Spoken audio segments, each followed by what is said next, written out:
podcast aquí desde el cuartel de la montaña. Vinimos precisamente al puesto de mando de nuestro comandante Hugo Chávez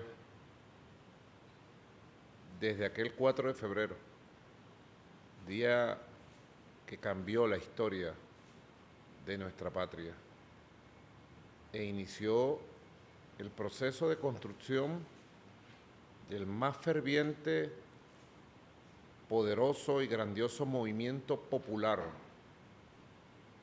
que se haya conocido en la historia de Venezuela, por su calidad propositiva, programática, por su fortaleza organizativa, por su masividad, el gran movimiento bolivariano que transitó la última década del siglo XX y que tiene su fuerza expansiva activada todavía en este siglo XXI.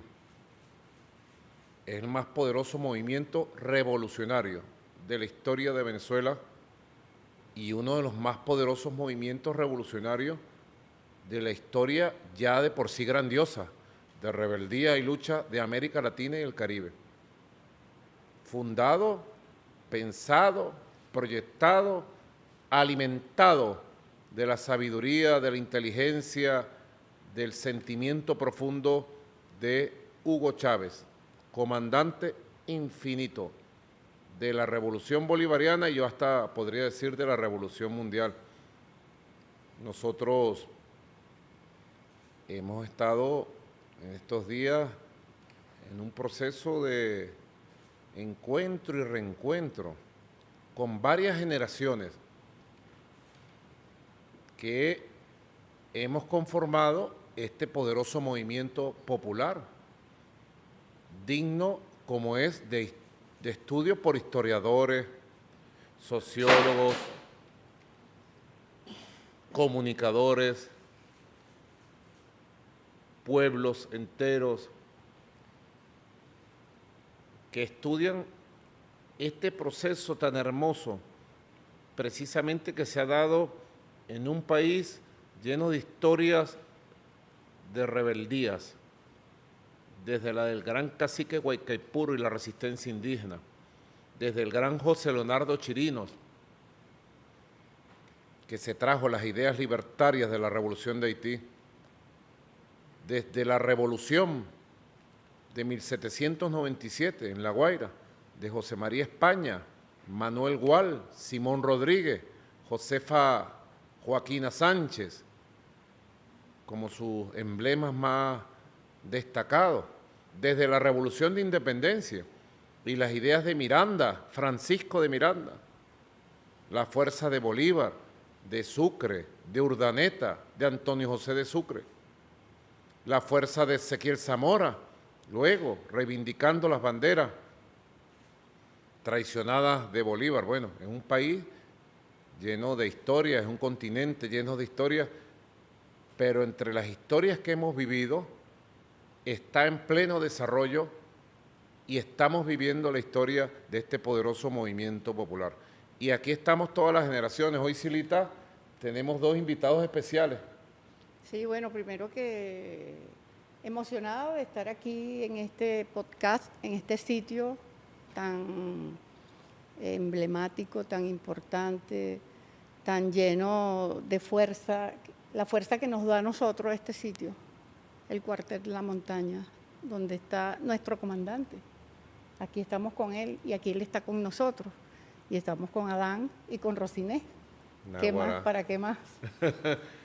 El profesor Adán Coromoto Chávez Frías y esta muchacha que conocimos todos y conocemos, Rosa Inés Chávez, una de las hijas de nuestro comandante Chávez. Bueno, Adán, ¿cómo estás tú? ¿Cómo te sientes por aquí? Bien, presidente. Gracias por la invitación, Cilia. Nuestro abrazo y bendiciones desde aquí a todo nuestro pueblo y más allá de nuestras fronteras.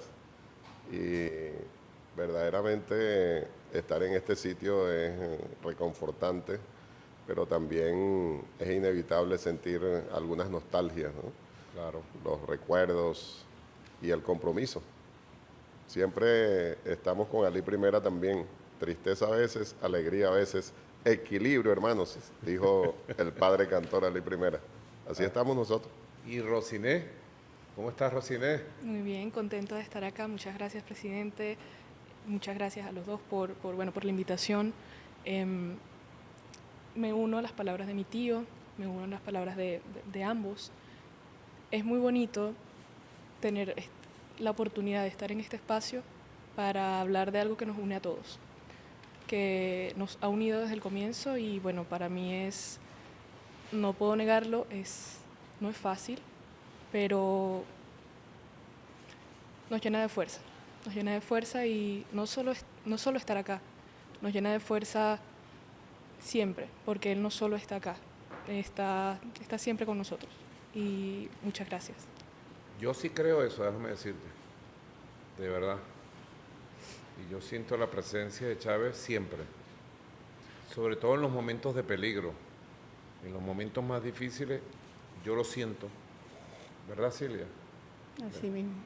Con su fuerza, con su ejemplo, siempre vino un recuerdo de un momento vivido, de un momento de dificultad, siempre vino una orientación.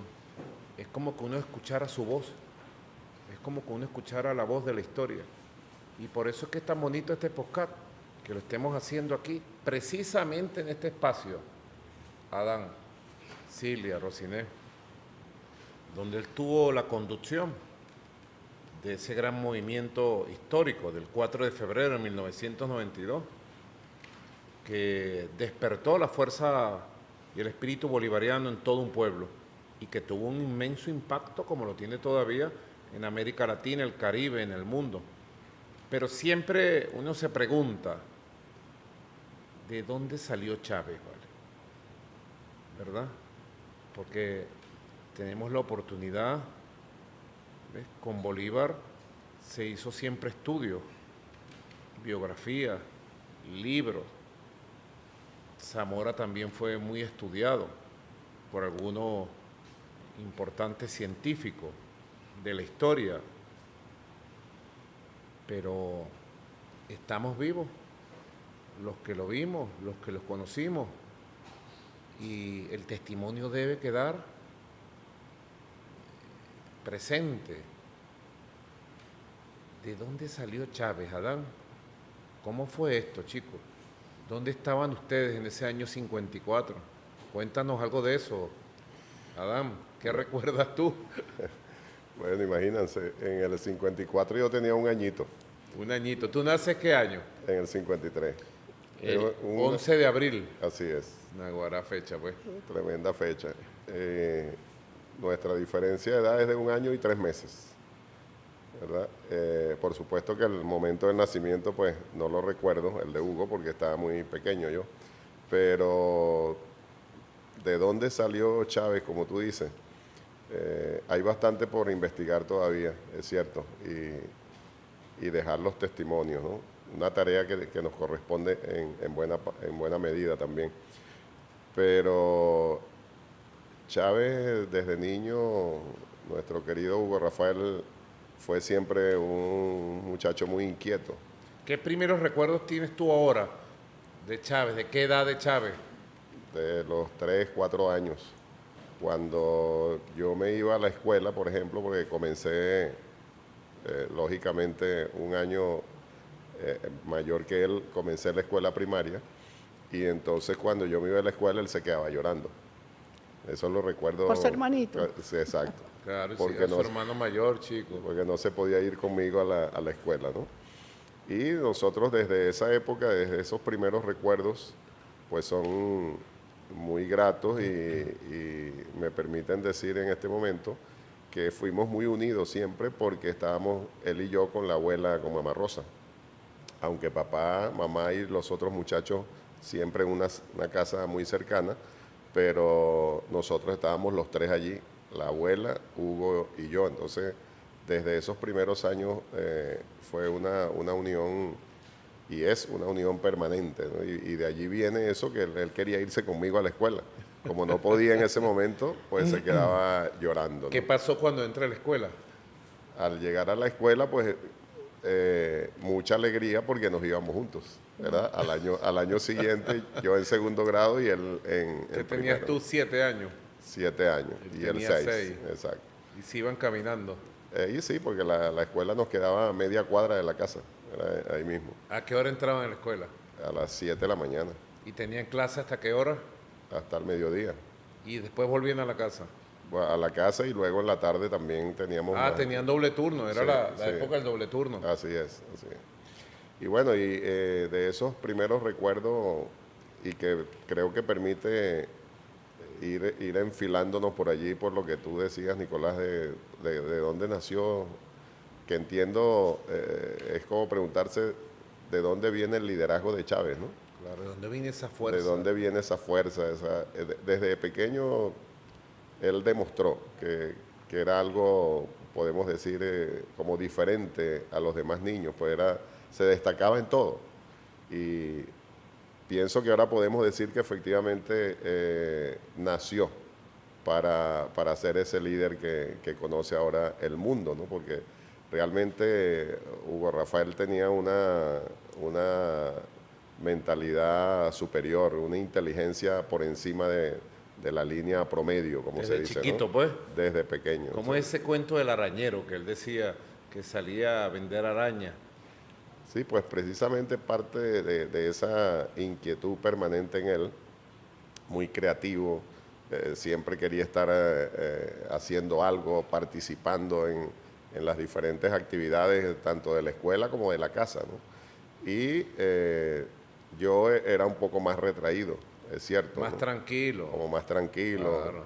Era, Él era huracanado. Exacto. Y entonces, Energizado. una de las actividades económicas de la abuela para el mantenimiento de la casa era hacer dulces para vender, ¿no? Y Que de se ahí, hace con lechosa, de ahí viene el cuento de verde, las arañas. ¿no? Lechosa verde, papaya verde que le dicen en Ajá. otro país. picada en tiritas muy finas, como si fueran unos espaguetis para tener la idea. Y luego de cocinarlas, la abuela las sacaba con un tenedor y una cuchara y las colocaba en un envase de madera generalmente. Y por la forma de haberlas picado antes, al colocarlas allí como un montoncito, quedan como una araña, ¿verdad? Y de ahí viene el nombre de las arañas. Y entonces a Hugo le encantaba salir a venderlas por el pueblo. Él mismo después lo decía porque era una manera de salir de la casa, de salir del encierro y comunicarse con otros niños, con adultos. Fue el primer a los presidentes que hacía. Primero,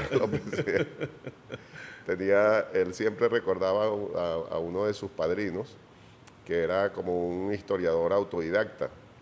Y Hugo lo recordaba mucho porque, y pienso que efectivamente fue así, uno de sus primeros maestros de historia. ¿Verdad? ¿Verdad? Eso no lo sabía. Sí, ¿En la escuela?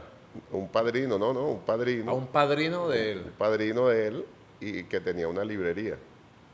Y entonces el señor de apellido Piña, Eligio, creo que era el nombre, si mal no recuerdo, Eligio Piña, tenía una librería y él se sentaba al frente de esa librería, del local, a esperar que la gente llegase a comprar algún cuaderno, se vendían mucho las revistas aquellas que se llamaban suplementos, que le decíamos suplementos, eran como las comiquitas de la época, ¿no? Y entonces a Hugo le encantaba ir, él mismo lo contaba luego. Le encantaba ya a esa edad de niño ir a la librería. Y a conversar con el padrino, que el padrino le echara los cuentos de Maíz Santa, de Zamora, etcétera, ¿no? Mira, eso no lo sabía, no lo había Sí. escuchado. Ese fue el primer... Toque. Y el primer profesor de historia que tuvo él fuera de la escuela. Mire, el señor no sabía Y lo que estaba haciendo. ¿vale? lo motivaba. Estaba sembrando exactamente las ideas y la inspiración en quien iba a cambiar nuestra historia y la historia de América. Así es. Para que tú veas cómo suceden las cosas. Y él hacía una referencia también que creo que, sobre todo en el libro Mi Primera Vida, la entrevista que le hizo Ramonet, Muy bueno ese libro. muy bueno porque es su historia contada por él mismo. Pues. Correcto. La referencia además de los cuentos que le hacía el padrino y sus profesores que le enseñaron historia, pero debido a los cuentos del padrino, entonces él se fijaba en la figura de Zamora, que también fue como una casualidad, que cuando estaba en cuarto grado, si mal no recuerdo, o tercer grado, en ese salón, encima de la pizarra tradicional de aquellos años, había una figura de Zamora. Entonces él decía que se quedaba mirando a Zamora, recordando las historias que le hacía el padrino, que seguramente eran un poco fabuladas también, ¿no? Pero que tenían... Como los mitos. Exacto, pero que Como los tenían mitos. también parte de verdad, pues. Como decía Chávez, siempre lo recuerdo, cuando Chávez se volvió un mito, después del 4 de febrero. Entonces, él decía algo así, decía, si hay algo de mito, iremos en su búsqueda para ver qué es lo que hay en la calle. ¿Mm? Y fíjate cómo se construye la espiritualidad a través de la simbología, ¿no? Un niño que ve un retrato de un hombre que está ahí con un bigote, un carecuchillo que le decían, El Ezequiel Zamora. carecuchillo, porque el retrato que estaba allí, él lo recordaba siempre porque era de perfil, era el perfil de Zamora. Y llegó a pintar el perfil de Zamora. Exacto, que se le grabó desde esa época, él mismo lo confesaba. Y lo pintó estando en la cárcel de Yare, ¿no? Sí, varias veces. Sí. Ahí fíjate que va creciendo el niño que trae una energía, una inteligencia, y que en la historia de un pueblo, del llano venezolano, en Barinas, en Sabaneta, se encuentra con los mitos y leyendas de un país revolucionario, de un país leyenda. Por eso es que los imperios, Cilia, Rosiné, los imperios siempre han trabajado para borrar la memoria de los pueblos. Ellos siempre, el imperialismo, llámese colonialismo europeo, llámese imperio norteamericano, siempre buscarán borrar la memoria, la historia, para borrar la conciencia y que los momentos estelares que tienen todos los pueblos sean borrados. Los pueblos que pueden rescatar sus momentos estelares y, pudiéramos decir, hilarlos, como quien teje una manta, un chinchorro, hilarlos, pueden hacer la fuerza para plantearse construir su futuro. Yo lo decía en estos días, no me acuerdo dónde, porque nosotros una vez estábamos en Boston, en el año 2003 me mandó Chávez a una reunión del grupo Boston y coincidió el 4 de julio. Y entonces tremenda fiesta. Y estábamos con unos senadores y unos diputados, representantes gringos, y yo le decía, ¿ustedes están orgullosos de su historia? Sí. Es una historia libertaria. Sí, los fundadores de la patria, los padres de la patria. Nosotros también, le dije. Pues nosotros libertamos a América, le dije. Ellos hicieron así. Miranda vino a combatir aquí la batalla de Pensacola y derrotó a las tropas imperialistas para ayudarlos a ustedes, no lo sabían. Nosotros estamos orgullosos de nuestra historia también. ¿Y por qué ustedes no dejan que los pueblos estén orgullosos de su historia? No tuvieron respuesta, pues. Por eso nosotros tenemos que construir, reconstruir, recrear nuestra historia, nuestra memoria. La memoria tiene que estar viva. Esa consigna de prohibido olvidar, eso tiene que estar presente. Y más que prohibido olvidar, permitido recordar. Por eso es tan bonito estos recuerdos.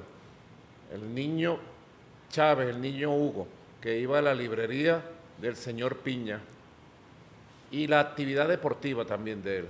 ¿Cómo era? ¿Desde qué edad lo recuerdas tú? Desde siempre prácticamente, porque aunque de manera organizada lo hizo ya prácticamente adolescente, el amor por la pelota fue desde siempre. Jugábamos la pelota de goma en la calle y ahí aprendimos las primeras reglas del béisbol y fuimos, digamos, entrando al terreno de la práctica formal del béisbol. Pero a mí me sorprende lo siguiente, porque los caraqueños, pues, pensamos que en Barinas no hay béisbol. ¿Cómo llega el béisbol a Barinas? porque después Barinas inclusive despunta en los años 70, gana un nacional de béisbol juvenil, y bueno, Sí, ese movimiento beisbolístico en Barinas, ¿cómo se explica? mira, desde que yo recuerdo se juega béisbol en Barinas y buen béisbol. Ahora, los orígenes, de verdad que no lo tengo, hay que investigarlo, ¿verdad? No había pensado yo en eso. ¿Y por qué Magallanero?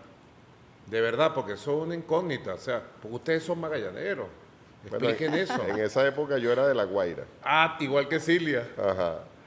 Y en la casa, Aníbal y yo éramos de La Guaira. Y Hugo y los demás, incluyendo papá, magallanero. Ahora, ¿por qué? Digamos como algo que surgió allí, sobre todo porque Hugo era un fanatismo tremendo y le seguía la pista a todos los peloteros, a todos los juegos, seguía los récords, las estadísticas. Y bueno, entonces él se enamoró del Magallanes, le gustó en esa época porque Magallanes era un equipo ganador, ¿verdad? Y la confrontación con los Leones del Caracas, entonces él se enamoró del Y Magallanes. ustedes escuchaban los juegos por radio. Claro, con la narración de Delio Amado León. Una maravilla Sí. poner un radio. Yo recuerdo que yo llegaba a la casa y estaba mi papá con el radio prendido, porque no transmitían por televisión, siendo muy niño. Exacto. Escuchando los juegos, nosotros sí éramos caraquistas. En esa época no había televisión, en Barinas no se veía la televisión, Claro. era solo radio. ¿En qué año habrá llegado la televisión a Barinas? ¿Los 70? Sí, un poquito antes. Que yo recuerde, estábamos en el liceo, ya en la ciudad capital, cuando vimos televisión por primera vez. O sea, de niño no vimos televisión. Entonces, el que yo recuerde también, les decía, en Barinas se ha jugado béisbol desde hace muchos años. Pero nosotros, inicialmente de niños, jugábamos la pelotica de goma, pero porque papá jugaba béisbol. Y entonces él nos explicó cómo era la técnica del juego, pues. Y comenzamos con la pelota de goma, porque también los adultos, y éramos muy niños, pues no estaba permitido que los niños jugaran béisbol, porque si la pelota era muy dura, etc. No había, por lo menos en Barinas, el béisbol infantil. La o Spalding, preinfantil. se jugaba con la pelota Spalding. Exacto, entonces había que esperar hasta un poquito más grande. Primero era con la pelota de goma, pero aprendimos las reglas ahí en la calle, jugando en la calle. Y Hugo debe haber comenzado a hacer la práctica formal del béisbol cuando tenía ya unos 10 años, 10, 11 años. Prácticamente en Barinas, cuando llegamos En un equipo allí. Ajá, con un Organizado. equipo, el primero con el equipo del liceo. En el equipo del Liceo Lerio, donde estudiamos, tenía un buen entrenador de béisbol y tenía su equipo organizado y cada año llevaban muchachos nuevos a las prácticas e iba como reacondicionando el equipo, ¿no? Fortaleciendo el equipo del liceo. ¿Y la música? ¿En qué momento llega la música a la vida de Chávez? El canto del llano, toda esa, También desde que yo recuerde, porque toda esa simpatía, todo ese gusto que llevaba él, porque si yo recuerdo, y siempre lo digo, siempre lo recuerdo, el 4 de febrero de 1992, uno de los grandes impactos que tiene en la psicología colectiva es que trae los símbolos nacionales, la bandera, el himno, el escudo, y trae la música del llano, que no se escuchaba en el país, que era considerada como de tercero o cuarto nivel, que inclusive quien le gustara la música del llano era sometido en las grandes ciudades del país, incluyendo Caracas, a burla. Y con Chávez un fenómeno. Llega el arpa, el cuatro, la maraca, el canto. ¿Cuándo llega el llano y todas estas leyendas del espíritu del llano a él? pues igual, porque nosotros nos criamos oyendo, desde que yo recuerdo, también en la casa el radio, y la abuela siempre ponía en las mañanas los programas de música llanera, porque era la radio regional Local. del estado, local, exacto. Radio Barinas, se llamaba incluso una, eran unas 3 o 4 radios, y la abuela desde la mañanita prendía el radio y música llanera, pero también se oía música ranchera, que también a la abuela le También, gustaba, ¿verdad? la abuela tarareaba las rancheras, y Hugo se aprendía todas esas canciones como ningún otro, y por lo que Y decía, él cantaba, declamaba, pero no bailaba. O sí bailaba. bailaba poco. Solo joropo. pero ni el joropo mucho. Un poquito. Sí, pero sí cantaba y se aprendía todas las canciones llaneras, las rancheras, los poemas, unos poemas larguísimos que nadie se aprendía, él se lo aprendía. Entonces, por eso, porque sin duda que tenía una inteligencia superior, eso sin duda. ¿Y eso, el cine? Y lo demostró desde ¿Qué pequeño. recuerdas tú del cine, las películas mexicanas? Las películas mexicanas. ¿Cuándo llegan a ustedes? También desde los primeros recuerdos. ¿En Sabaneta? En Sabaneta. Había un cine que se llamaba el Cine Bolívar y eran todas las películas mexicanas en blanco y negro. Muchos años después vimos a color. Y ya grandecitos, digamos de 7, 8 años en adelante, entonces papá nos llevaba por lo menos una vez a la semana al cine. Y bueno, era una fiesta ir a verla. Un acontecimiento. Claro, ir a ver en la pantalla a los grandes artistas mexicanos, a los cantantes mexicanos. Fíjate, ese niño, ese joven que va creciendo, que vende araña para socializarse con la gente, que va a una librería y le gusta que le cuenten la historia de su región, de su país, que le gusta el béisbol, que no lo para nadie, que canta, que pinta, que recita, que admira a Zamora. ¿Cuándo se encuentra con Simón Bolívar? ¿Cómo es su encuentro con Bolívar? En esa misma época, porque, bueno, en la escuela, pues, por supuesto, uno comienza a estudiar la historia de Venezuela y él se interesó desde el primer momento, siempre le preguntaba a papá y al padrino sobre la historia de Bolívar, porque se dice, parte de esa historia real nuestra, que Bolívar pasó por Sabaneta. Y eso el primero que le contó eso fue el padrino Eligio Piña. Y se dice que Bolívar acampó con sus tropas en lo que es hoy el Camoruco, ahí en la entrada de Sabaneta. Entonces él comenzó a interesarse por esa historia desde esos primeros años de Bolívar, Zamora, Maíz Santa, e investigaba.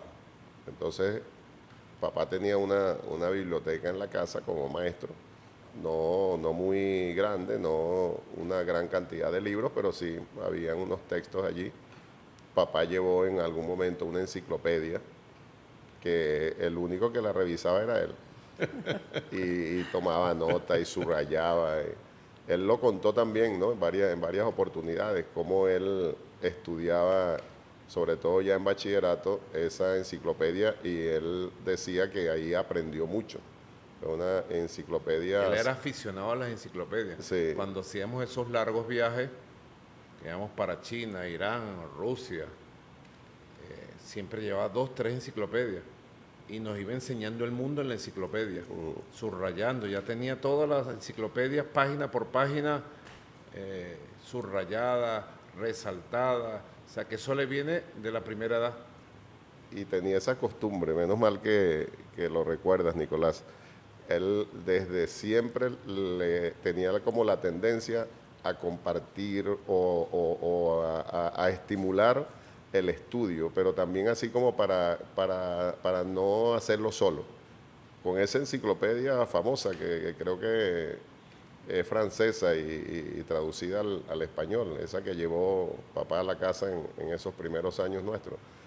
Él revisaba, subrayaba, tomaba nota, pero al día siguiente cuando la volví a agarrar, entonces me llamaba, mira, Dan, ven para que veas esto, mira, ¿qué te parece?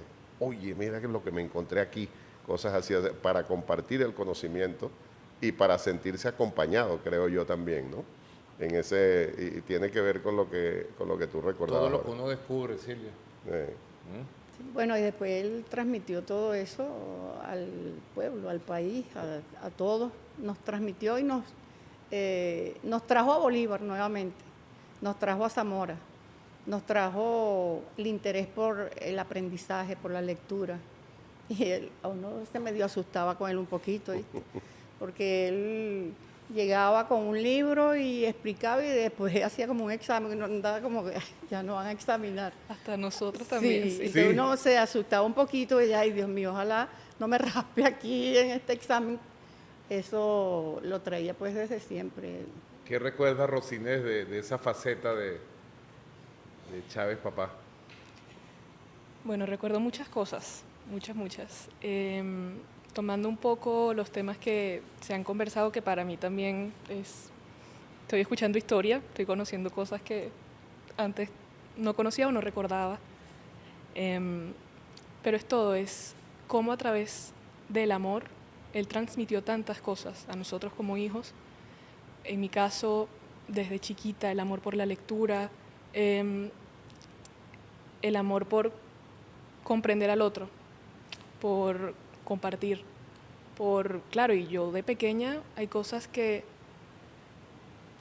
es difícil explicarle a un niño, pero que con la acción es como uno lo entiende. Correcto. Entonces, si tú ves a tu padre siempre con un libro en la mano, lo ves ayudando al otro, sin entender muy bien todo el tema político, ¿no? Pero sí entendiendo su amor por su país, por nuestro país. Y es bonito porque incluso en nuestra bendición, en la bendición que Él nos daba, incluso allí estaba el amor por la patria, por nuestra historia. ¿Cómo era esa bendición? Tú le pedías la bendición y te decía, Dios te bendiga. Bueno, es un poquito personal, pero era... ¿Cómo comenzaba, tío? Dios te bendiga, te cuide, te favorezca toda la vida, que seas una mujer grandota, linda, bella, muy inteligente y sobre todo muy valiente, como el abuelo Maizanta. Entonces ya desde allí, desde niño, uno iba recogiendo ese amor, ¿cómo explicarlo?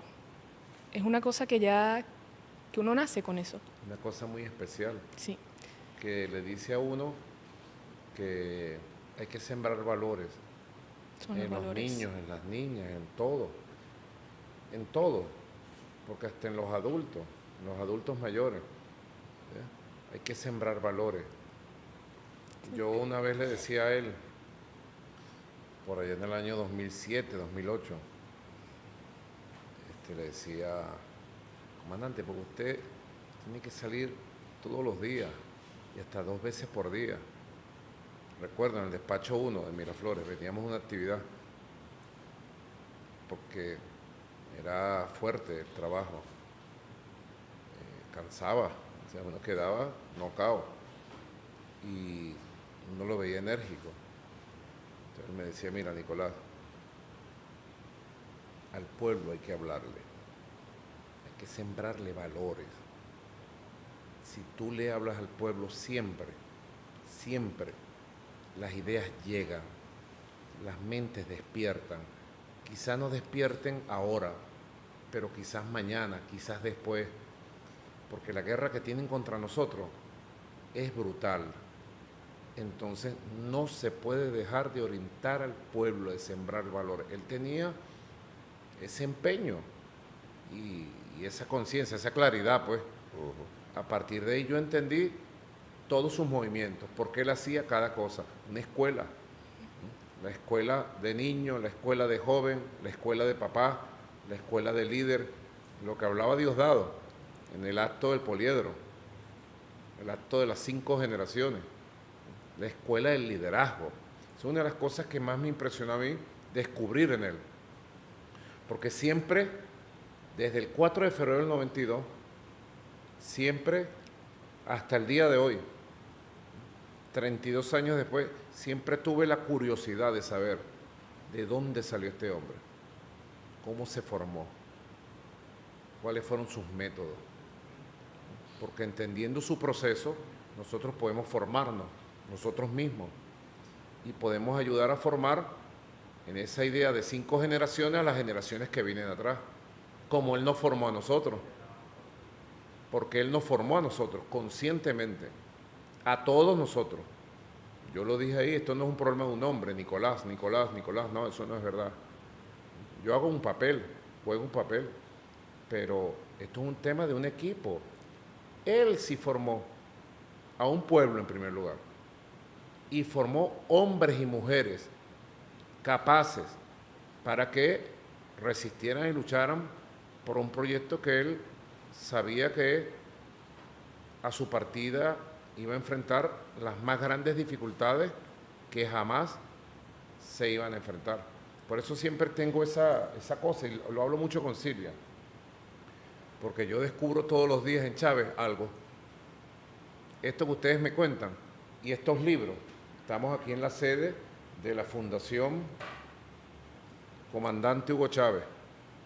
Aquí está su presidenta, Rosa Virginia Chávez, su hija, todo su equipo de trabajo, la Fundación Comandante Eterno Hugo Chávez. Y tenemos un conjunto de materiales demasiado interesantes, Silita. Este es el último libro. Pégale la cámara. ¿Ah? Aquella que está allá, mira. Lo recomiendo. Hay que editarlo por millones y sacarlo en todas las redes sociales. Adán, Rosinés, Cilia. Este libro vale todo. Aquí tiene historia y sobre todo, una cosa que me gusta mucho, tiene todas las fotografías, el libro, de todas las épocas históricas del comandante Chávez. Es conmovedor. El libro verlo es conmovedor. Estoy seguro que cualquier venezolano, cualquier venezolana, cualquier hombre o mujer sensible del mundo ve el libro, hay que traducirlo al inglés, al chino, al iraní, al ruso y a todo, pues. Cualquiera que vea este libro, donde lo ve, no exagero si digo que Chávez fue un profeta, que vino a profetizar un nuevo tiempo histórico para la humanidad y a dar el ejemplo desde Venezuela. Así lo entiende el imperialismo. Por eso lo que dijo el gobernador Terán, representante de la tercera generación en el Poliedro, por eso ellos quisieron matar el ejemplo de que sí se podía un modelo no capitalista, un modelo alternativo, cristiano, humanista, socialista para el siglo XXI. Lo quisieron matar en todo este periodo que nos han querido matar, nos han querido acabar. Él vino como un profeta, el comandante Chávez. De verdad, aquí hay una cantidad de materiales. El diario del cadete Chávez, Naguará. Nos tienes que contar eso, Adán. También por aquí tenemos unas calcomanías que están sacando, hermosísimas, porque el 26 de marzo se cumplen 30 años de la salida de la cárcel de la Dignidad, de la escuela que significó la cárcel de San Carlos y de Yare, comandante Chávez. La esperanza está en la calle. Esta fue la consigna, esta fue la imagen que utilizamos aquel año 94. Silita, el año que yo conocí a Silita. 30 años, Naguará. Y tenemos unas franelas que no tienen desperdicio. Esta franela bastante fresca para los calorones que están pegando, con la firma del comandante Chávez, con su pensamiento. Aquí dice, por ahora y para siempre. Estas franelas las tenemos para ustedes, aquí en la fundación. Igualmente tenemos por aquí, mira, un recuerdo bello, porque estas fueron las primeras fotos que se tomó el candidato Chávez en el año 97. Chávez puro Chávez. Chávez siempre Chávez. Por aquí tenemos una franela que es el último grito de la moda. Mira esta franela qué buena. ¿En qué año es esto? 86, 87, cuando estaba de capitán en el Orsa. Aquí está él, seguramente en las fiestas patronales del Orsa. Con su gorra, sus lentes guaperó y sus franelas de combatiente. Esto está muy de moda. Bueno, para que ustedes vean, Chávez sigue vivo con sus ideas, con su imagen, con su simbología. Y lo más importante, Chávez sigue vivo en el corazón de millones de hombres y mujeres, no solo en Venezuela, en el mundo entero, en el mundo entero. Ese joven Chávez que estudia en Barinas, ¿cómo llega a la Academia Militar? Él ya muy enamorado del béisbol, Ya va. Pedimos un café para el calor, claro. ¿sí? Como usted ¿Me quiera, acepta sí. un café? Por ¿O supuesto. guayoyo? Negrito, sí. Negrito, ¿silita? Guayoyo. Guayoyo. 3 cafecitos y un guayoyo, por favor. Él estaba sumamente enamorado del béisbol. Era su gran ilusión ser beisbolista profesional. Y también como de casualidad o causalidad, llegó al liceo en ese último año de sus estudios de educación media, un capitán del ejército que se usaba bastante en aquellos años, que iban por los liceos a darle charla a los muchachos de los últimos años, el cuarto y quinto año, buscando que los muchachos se inscribieran, fuesen a la academia militar, ¿no? Entonces, él también lo contó en diferentes oportunidades, que él sintió que allí estaba la posibilidad de venir a Caracas, era la única manera de venirse a Caracas, porque por los pocos recursos que manejaba la familia, ya yo estudiaba en la Universidad de los Andes, y papá y mamá querían que él fuese a estudiar también en la universidad, entre otras cosas porque ya yo estaba allí, las cosas eran muy baratas en Mérida en aquella época, había facilidades pues para ingresar a la universidad en aquel momento con pocos recursos. Pero él decía, ¿qué voy a hacer yo en Mérida si en Mérida no se juega béisbol? Yo tengo que irme a Caracas. Y se le presentó esa oportunidad, así como que le llegó de causalidad, porque quién sabe qué hubiese pasado, cuál hubiese sido la historia si efectivamente él no consigue la manera de venir a Caracas y se va a estudiar ingeniería, por ejemplo, que a él le encantaban las ciencias fácticas llamadas, la física, la matemática. Y él quería estudiar ingeniería, pero prefería el béisbol.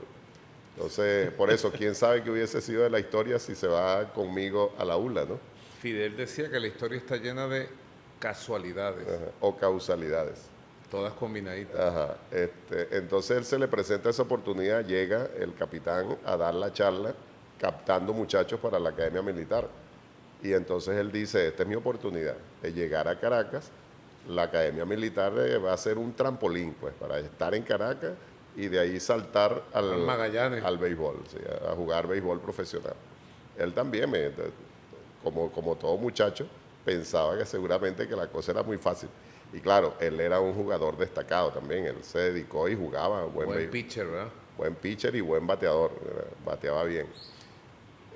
Bueno, entonces, de esa manera, él se viene a la Academia Militar y allí de repente se presenta otra de esas causalidades de la historia, porque él dice que en los 3 primeros meses, que son como unos meses de prueba, allí como un curso introductorio en la Academia Militar, a los 3 meses les hacen como un examen final de ese curso introductorio, físico y académico, ¿no? Y el que no pase ese examen no ingresa definitivamente a la Academia Militar.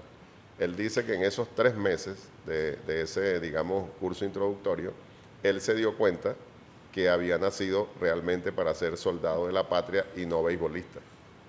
Y decide entonces quedarse definitivamente en la Academia Militar y olvidarse del béisbol. Ahí está el cuento que también él hizo en varias oportunidades, porque él le había prometido a Látigo Chávez, que murió en un accidente aéreo, que era uno de sus ídolos en el béisbol, el pitcher Látigo Chávez, que no era familia nuestra, ¿no? Porque eran unos Chávez de Margarita, si mal no recuerdo, ¿no? De Nueva Esparta.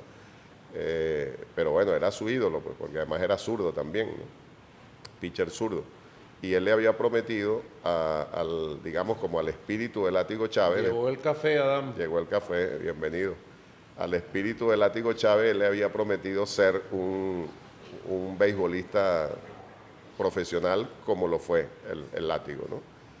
En esos 3 meses, cuando él se da cuenta que toma conciencia que él no nació para beisbolista realmente, sino para ser un soldado de la patria, un soldado patriota, sale después que lo embisten de cadete, en esa ceremonia que se hace al terminar los 3 meses iniciales.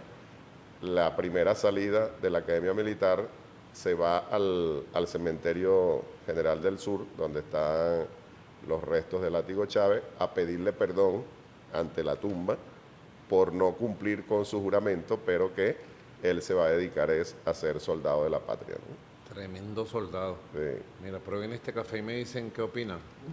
Vamos a ver. Este café me lo regaló en el Poliedro María León.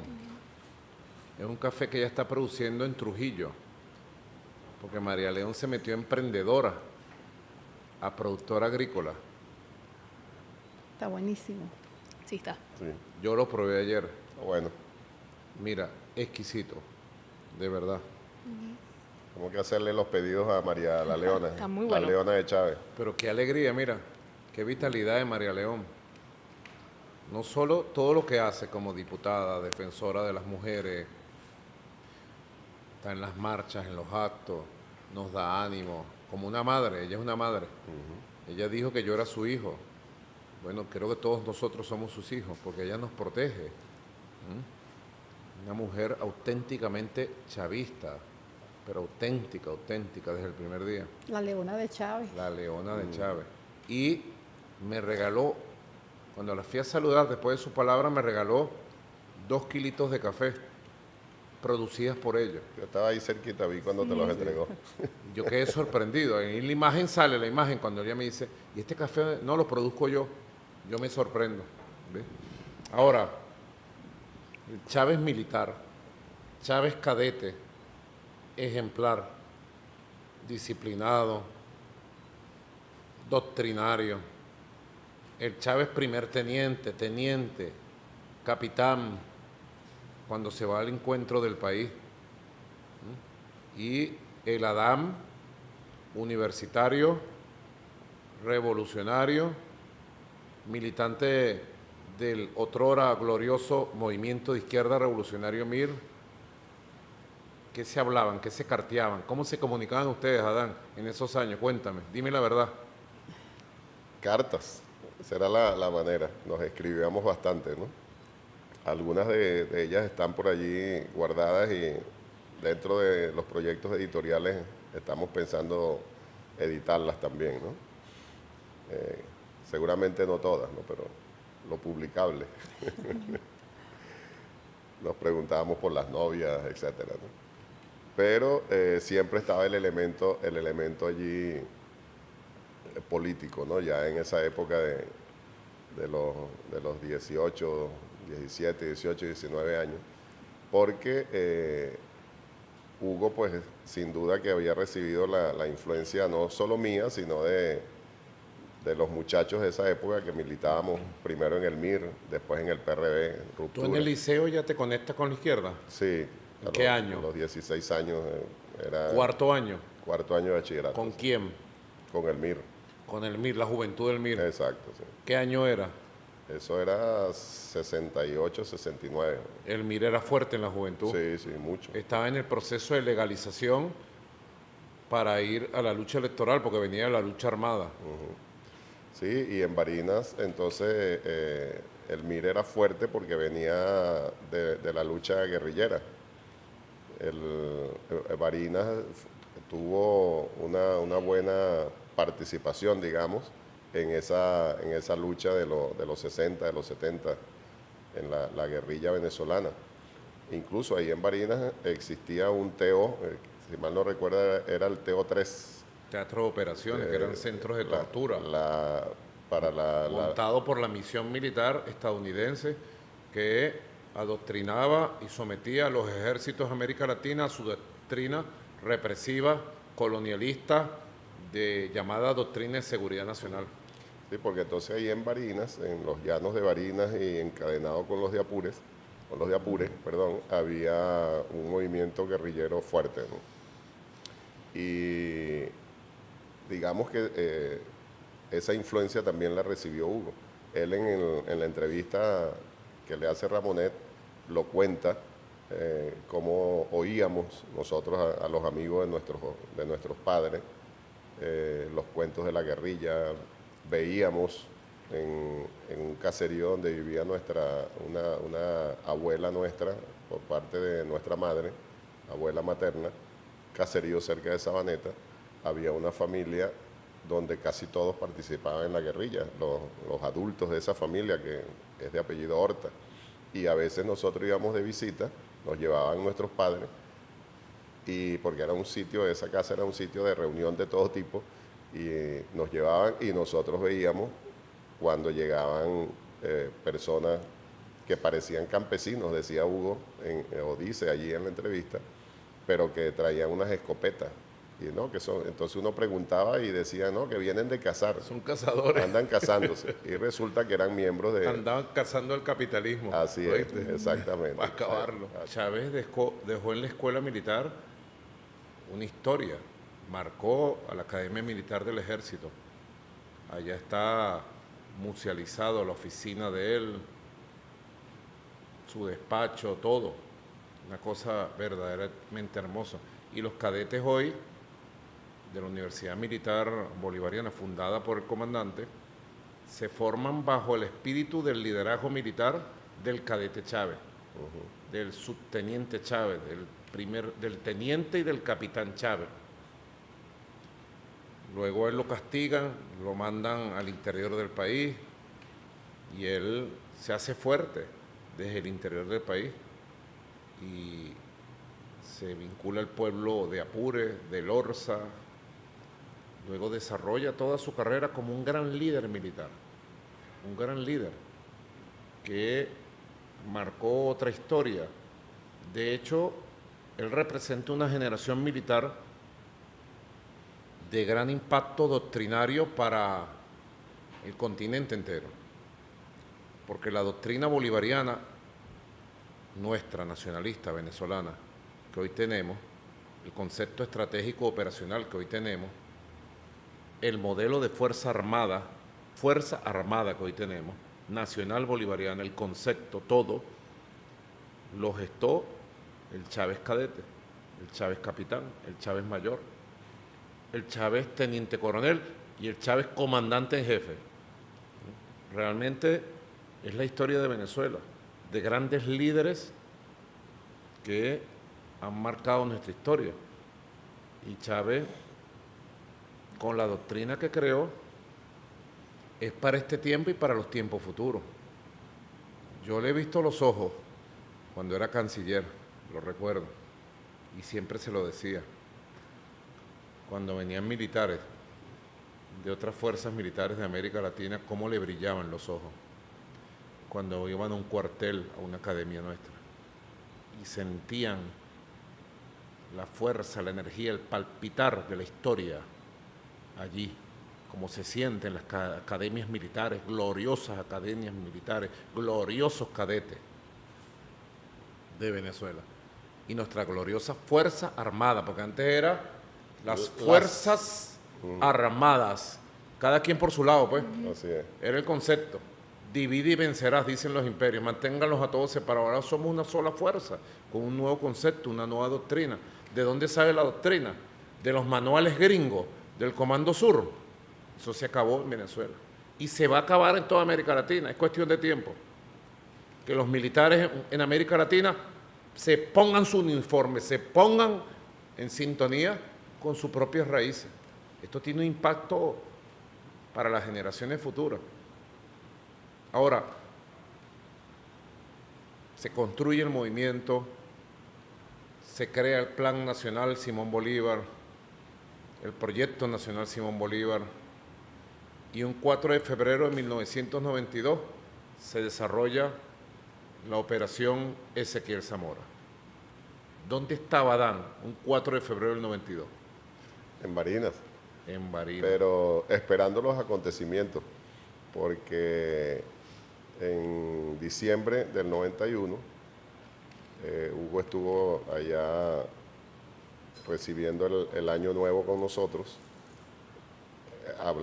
Conversamos bastante sobre el tema porque había algunos compañeros en el movimiento que pensaban que no era el momento, que había que seguir esperando. Efectivamente se sabía que habían logrado infiltrar el movimiento, que había alguna delación, etcétera, ¿no?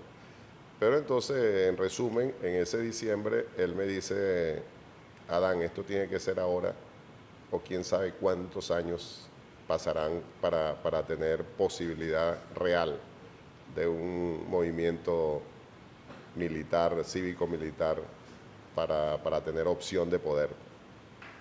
O es ahora, o quién sabe cuándo les tocará a otros, no a nosotros.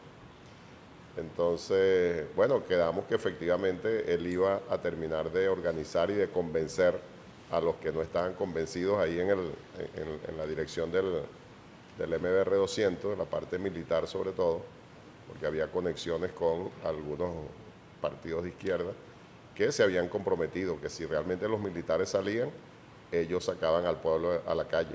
Una de las cosas que falló, ¿no? Pero entonces él me dice, yo te aviso, pero eso no debe pasar de 4 o 5 meses. Y definimos unas claves como las que teníamos en nuestra labor subversiva para que me llegara la información, ¿no?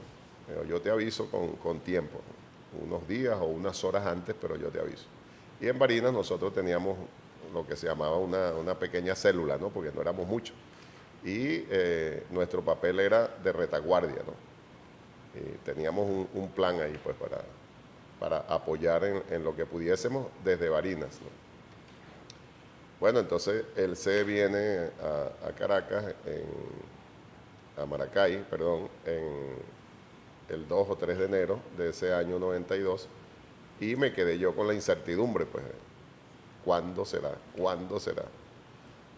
Y además quedamos en que hasta que él no me avisara, yo no le dijese a nadie de los compañeros que teníamos allá en Barinas, donde habían unos civiles y unos 2 o 3 militares que estaban ahí en el fuerte Tabacare de Barinas, ¿no? Que eran del movimiento, pues, y con los que teníamos contacto.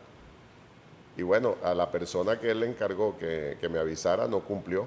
Fue una de las personas que en lugar de participar no delató, digamos, pero se escondió, pues. No salió el 4 de febrero como le pasó a varios.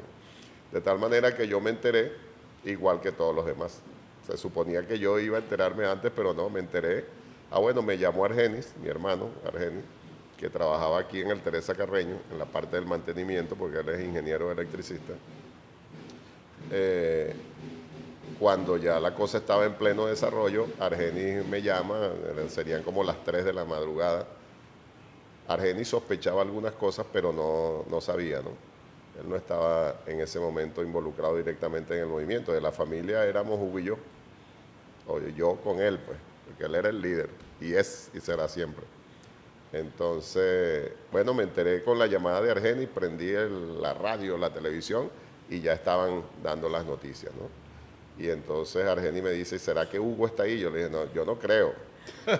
Pero por supuesto, yo dije, oye, reventó la cosa, como decimos en criollo, y no me avisaron a tiempo. Y bueno, ahí busqué la manera de contactarme con los compañeros de allá de Barinas, a prepararnos a ver qué sucedía. Y bueno, mamá también, el sentido de la intuición de la madre, mamá me llamó por teléfono, cortando la llamada con Argenis, me llamó mamá. Adán, ¿qué es lo que está pasando? Hugo está ahí. Yo le dije, no, mamá, tranquila. Seguro que Hugo está ahí porque ustedes se la pasan cuando yo los veo que una secretiadera, que una cosa.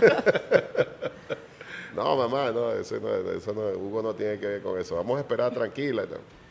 Como a las 6 de la mañana llegó uno de los colegas, profesor de la universidad y de la UNEYES en Barinas, que estaba con nosotros en el movimiento.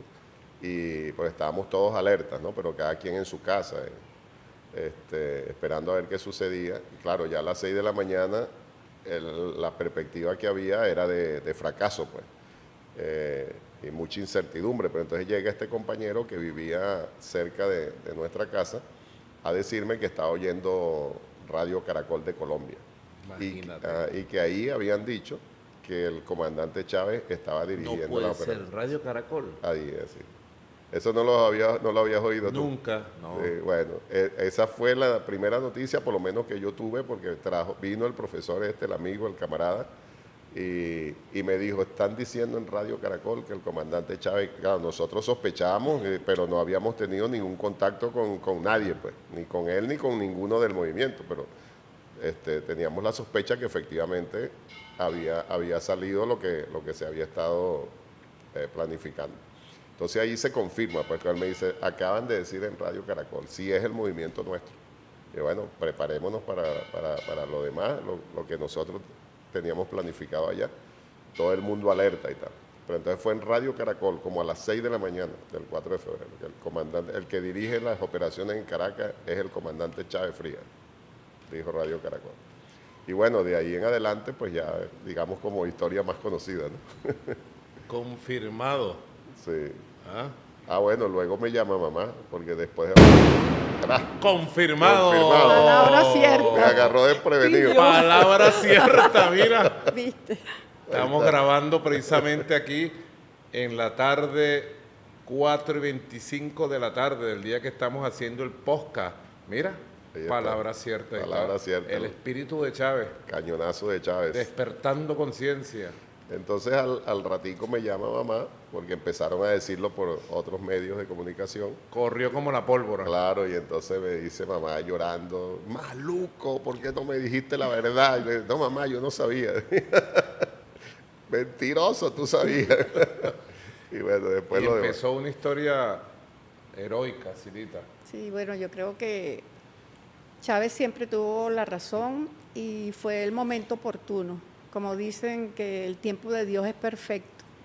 Esa era la fecha, ese era el día. Y lo que para muchos fue una derrota militar porque neutralizaron la rebelión militar. En realidad fue una gran victoria para el pueblo, fue una gran victoria política. Fue una gran victoria porque se convirtió Chávez allí en un sentimiento nacional. Así es. Y por eso hay una historia antes del 4 y después del 4. Y por eso se demostró con el tiempo y se ha demostrado que sí éramos muchos los que queríamos la transformación, el cambio, pero estábamos dispersos. No había nadie, no había nacido nadie, no había salido nadie, ni surgido nadie que pudiera unirnos todos, porque había muchos egoísmos, muchas diferencias entre grupos y pedacitos y pedacitos y pedacitos. Siempre hacían con el pueblo lo que les daba la gana. Esta ultraderecha, el fascismo, que son los mismos, los apellidos que son los mismos. Y sus títeres. Y por eso esa gran victoria nos llega hasta ahora y para lo que viene, pues, fue el momento. Sí le tiene una historia. Yo sí era un militante revolucionario de los 12 años. Y un compañero, Ezequiel, me visitó en agosto del 91 a la ruta de Metrobús, donde yo trabajaba, la 421 en San Bernardino. Tenía años que no lo veía, cuando lo vi dije, ¿y este fantasma aquí? Y nos fuimos a comer ahí en la arepera, que todavía existe en Bellas Artes, una sopa de gallina, la mejor de Caracas. Y él me contó un poco de cosas. Hay un líder tropero del centro del país, sabía bastante, y hay otro que parece un cura en el Zulia. Y son los datos que me dio. Ellos reivindican a Zamora, a Bolívar, a Ali I, a César Rengifo, me dijo. Yo le dije, mira, no creo. Como dice ahora el TikTok, no creo. No creo, Ezequiel, porque había habido muchas trampas. Nos habían matado a un gran compañero, un hermano del alma, Raúl Zanoja, con una trampa. Lo masacraron. Entonces, porque nos pedían que nosotros, los sindicalistas del metro y unos movimientos populares que estábamos en la Coordinadora Popular de Caracas, hiciéramos algunas acciones. Y a mí me pareció mentira. Y no. Esto puede ser otra celada. Puede ser una celada. Y lo ponen así, tan bonito para que uno se emocione, pues. Zamora, Bolívar, Ali, César Rengifo. No. Y le dije otras cosas, pues. Y el 4 de febrero, cuando a las 10:30, 11 de la mañana, apareció la imagen de Chávez, yo estaba en una butaca parecida a esta y pegué un brinco. Yo vivía en la calle 14, en el piso 4 en Fetransporte, allá están mis vecinos. Casi que pegó al techo. Y dije, una palabra fuerte, así le no le gusta que yo diga grosería. Dije, coño, la vaina es verdad. Ahí está el hombre, chico. Por lo que dijo, la humildad, la valentía. Agradezco a mis hombres su lealtad, dijo. Por ahora no ha sido posible, pero el país tendrá que rumbarse hacia un destino mejor, la esperanza, la autenticidad con que habló. Y su rostro, su mirada, era el rostro nuestro, era el rostro del pueblo. Y después brotó un movimiento, bueno, de los que estábamos invisibles. Surgimos los invisibles, que éramos más. Así le pasó a Silita, porque Silita después fue una de las personas, de las miles de personas que salió a la calle, no sé dónde se le ocurrió, compraron un atomizador y salieron a tirar pinta. ¿Cómo era la cosa, Silita? Sí, bueno, desde el primer momento, imagínate la emoción de ver que alguien sí estaba interesado por el pueblo y que alguien se sacrificaba por el pueblo, porque veíamos, está sacrificando su carrera, está sacrificando hasta su propia vida por el pueblo. Hay que hacer algo por él, ya que lo tienen ahí secuestrado. Y entonces nos pusimos de acuerdo y compramos los atomizadores y salíamos a viva Chávez, viva Chávez. Y bueno, y pendiente, alguien cantaba la zona, que no viniera la policía y uno pintando las paredes. Y nosotros pensábamos que éramos originales, que nosotros, bueno, que habíamos tenido ese sentimiento solo en la casa. Y resulta que eso había sido en todo el país. Todo el mundo había sentido esa misma motivación de salir también a apoyar al comandante Chávez, sin conocerlo, pero sabíamos ya, identificábamos que lo que estaba haciendo era por el país, y desde ahí unió al país. Chávez unió al país desde el primer momento que salió en esos breves minutos por la televisión, unió a todo un país en un sentimiento nacional. Y bueno, y de ahí hasta el sol de hoy, porque yo sé que mucha gente como yo, que no éramos ni participábamos en ningún movimiento político, yo nunca había votado, era abstencionista, medio anárquica, no creía en nadie, y bueno, creí en Chávez por lo que hizo. Y no solamente en ese momento, sino que después lo que demostró Chávez es algo que es demasiado grande, lo que demostró Chávez al pueblo.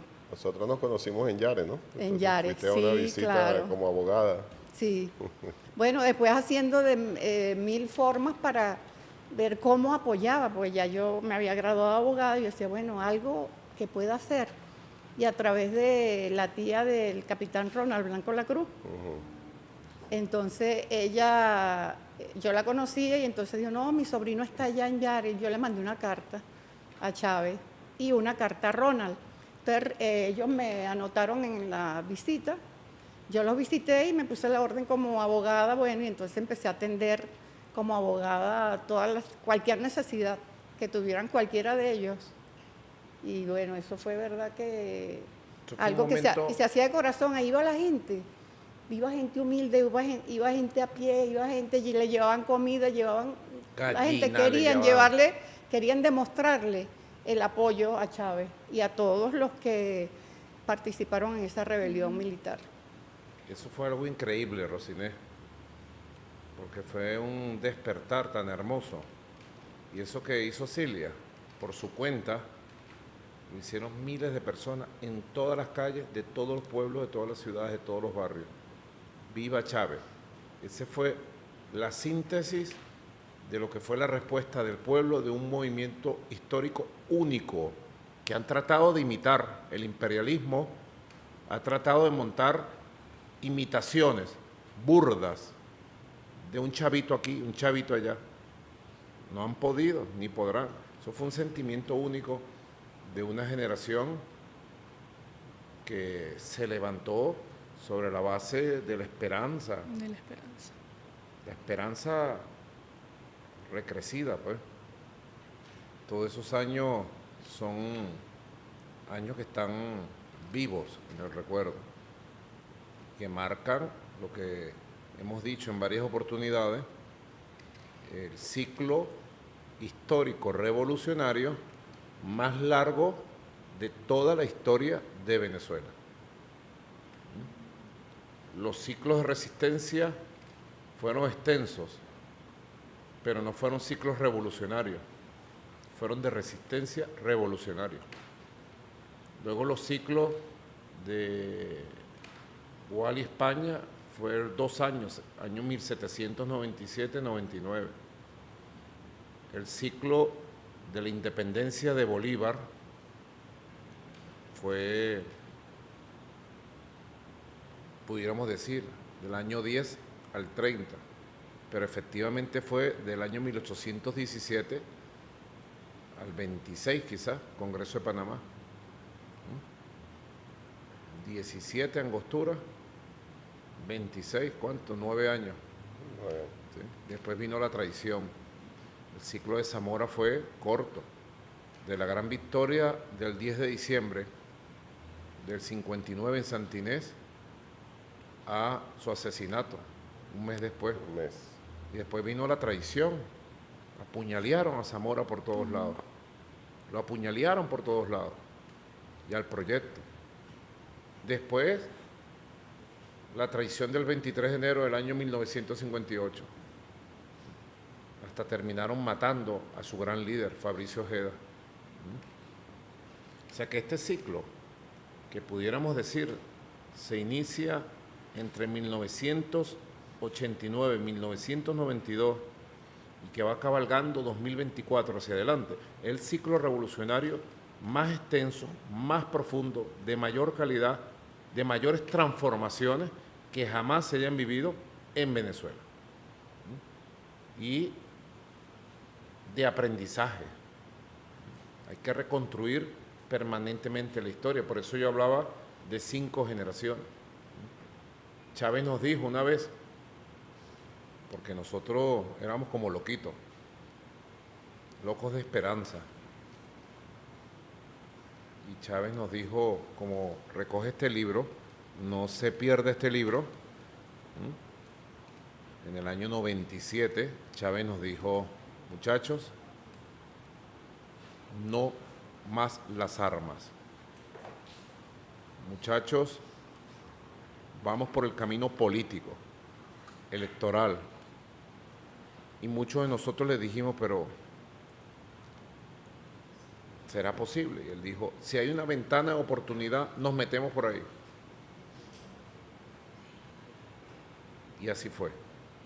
Y transitamos 97, la construcción del movimiento Quinta República, el Polo Patriótico como Gran Alianza, 98, Constituyente, luego vinieron todas las conspiraciones contra el comandante Chávez, golpe de Estado.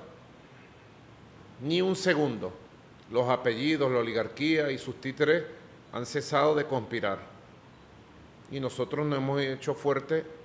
Después de cada conspiración ha habido más revolución. Esa es la fórmula. Después de cada conspiración, más revolución.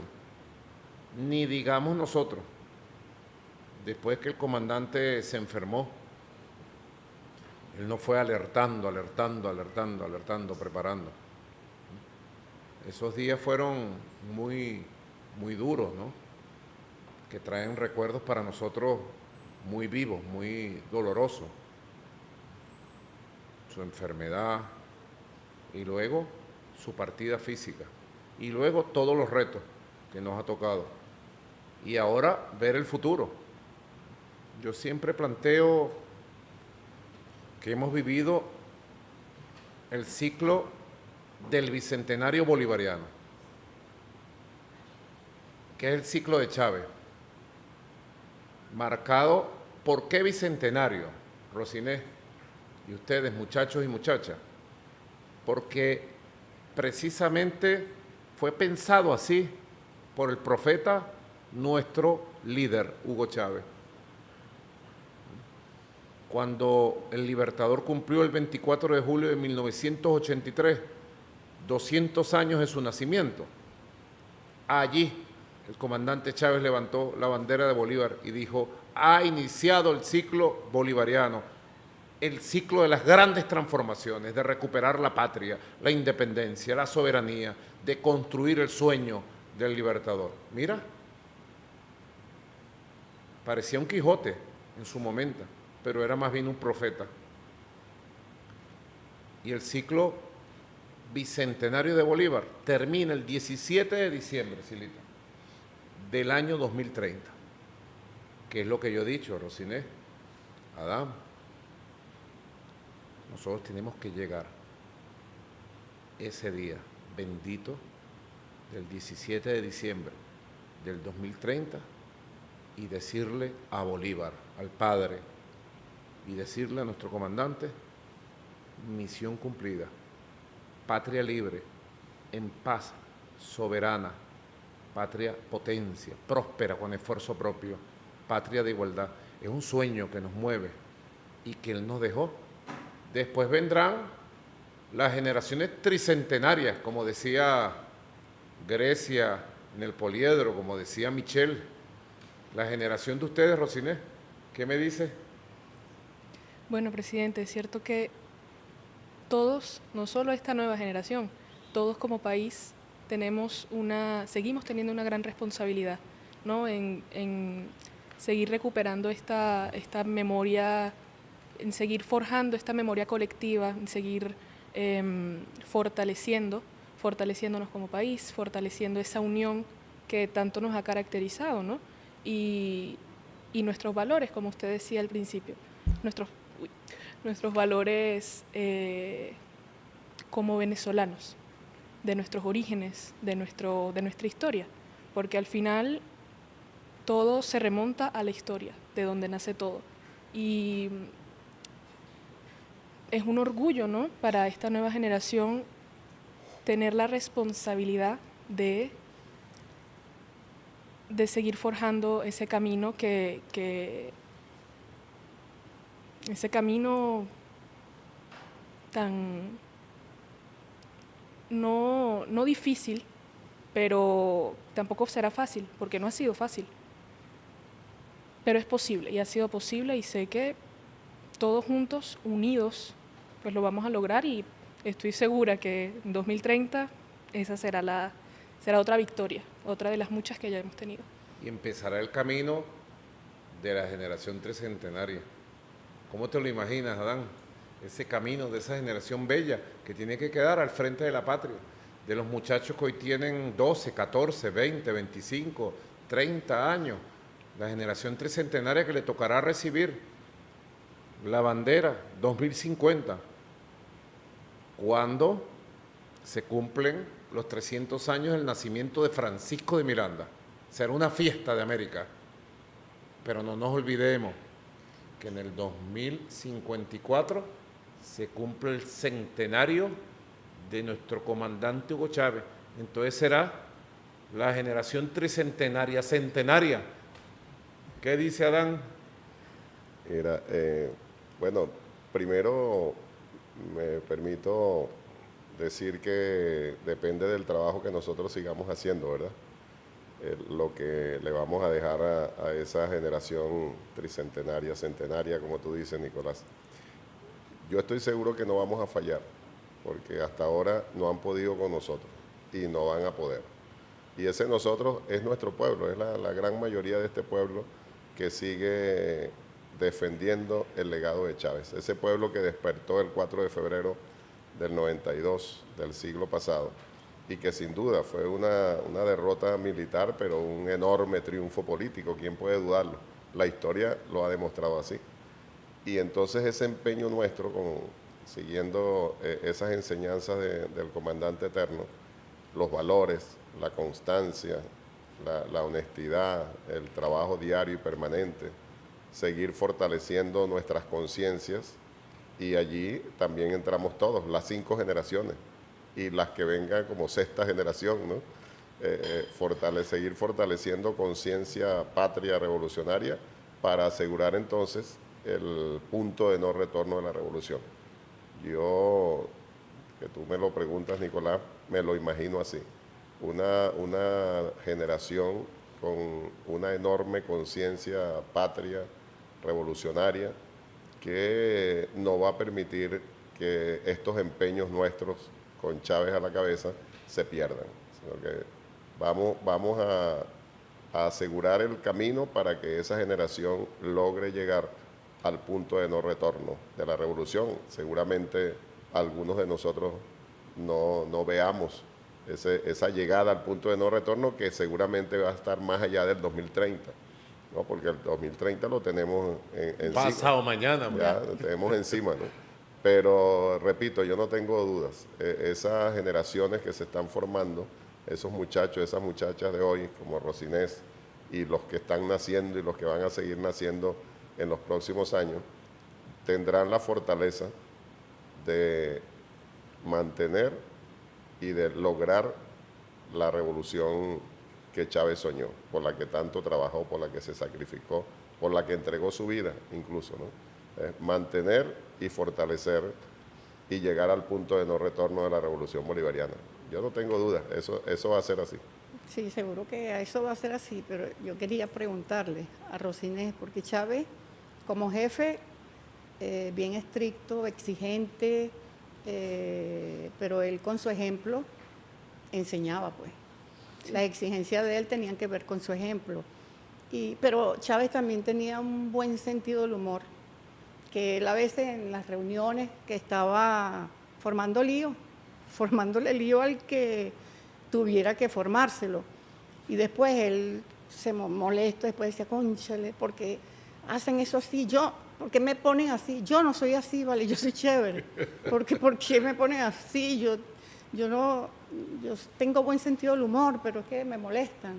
Y en verdad, entonces cambiaba y bueno, él tenía muy buen sentido del humor. Sí. Pero como padre amoroso, que sabemos que era, como él amaba a sus hijas, a su hijo, lo demostraba, pues.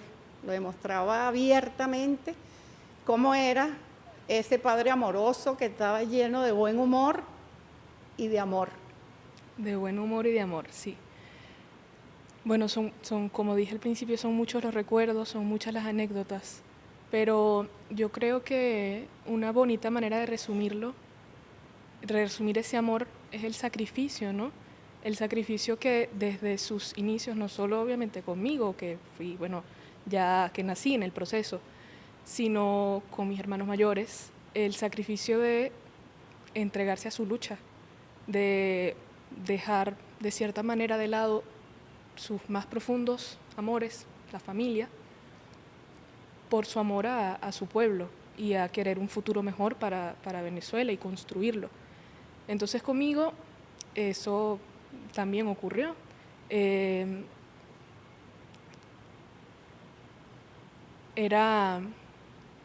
Todo estaba lleno de amor, incluso los regaños, porque obviamente había regaños, todas las enseñanzas, de humor también, sí, pero sobre todo de amor, porque yo recuerdo, por ejemplo, desde chiquita, él me decía, Bolívar está, mira Rocinés, Bolívar está en el pueblo, está en la gente, mira los árboles, Bolívar está ahí. Y eso era como una enseñanza a su manera de hacer crecer esa semilla que todos al final llevamos por dentro, que es el amor a nuestro país, porque todos lo tenemos por dentro, pero hay que cultivarlo y regar la semillita. Y eso siempre lo hacía. Me causó bastante gracia cuando estaba comentando lo de los exámenes, ¿no? Después de... Porque yo recuerdo con doña Bárbara, justamente fue uno de los últimos libros que recibí, ¿no? de sus manos, y era así, era leer un capítulo, examen después, leer otro capítulo, examen después. Entonces, qué miedo. Sí, susto. Sí. Pero era muy bonito porque todo era a través del amor, porque ninguna de sus enseñanzas no se sentía forzado, no se sentía ni siquiera como una obligación, era porque te transmitía te inspiraba. Otra anécdota, por ejemplo, yo creo que fui la única de mis hermanos en el tema militar y en el tema del deporte, yo guiándome, ¿no?, por ese mismo de niña, un ejemplo, una cosa tan grande, una inspiración, una admiración. Yo estuve en un colegio premilitarizado y para mí era un orgullo. Yo me uniformaba y él iba a mis ascensos y yo me sentía, yo me metía en el papel. Y hay unas fotos muy, muy graciosas también de ese momento, segundo grado, tercer grado, pero era muy bonito porque todo se transmitía, como dije, es la enseñanza. En la parte del deporte también, yo jugué varios años softball y era también como para verlo a él orgulloso, ¿no?, de que esa semillita, no en temas solamente en todas las áreas de la vida, en todas las áreas. Era muy bonito, era todo lleno de amor. Y es una de las cosas que nos inspiran a seguir, ¿no? Porque a pesar de que ya no está físicamente, son todos esos recuerdos, son todas esas enseñanzas, es todo ese amor que sentíamos y veíamos y que sabemos que el pueblo también lo veía, porque su amor por nosotros era equivalente, o incluso su amor por su pueblo era mucho más por toda esa entrega, y de eso no hay duda. Entonces ese es como la gasolina, ¿no?, que nos lleva día tras día y que a pesar de lo difícil de una ausencia física, pues nos permite seguir. Al final del día aquí seguimos y juntos. Juntos, Así mismo. unidos, por ahora Para siempre. y para siempre, con los recuerdos vivos del Chávez vivo. Solamente yo podría decir, seamos como Chávez. Más allá de un gobierno, de un partido, de una coyuntura, seamos como Chávez. Sintámonos orgullosos, y ustedes mujeres orgullosas de tener a un Chávez. El Chávez nuestro. Humano. El Chávez humano. El Chávez de todos los días. Y si yo te preguntara a Dan, y yo te preguntara a Rosiné, y yo te preguntara a Cilia, vamos a preguntarle a Cilia primero para darle chance a ustedes de pensar.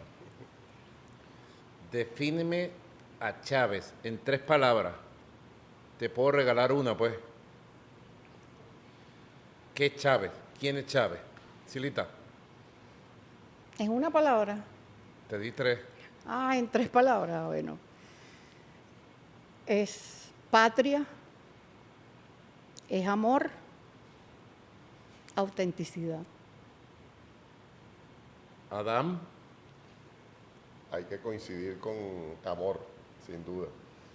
Ahí yo creo que coincidimos todos y todas las compañeras.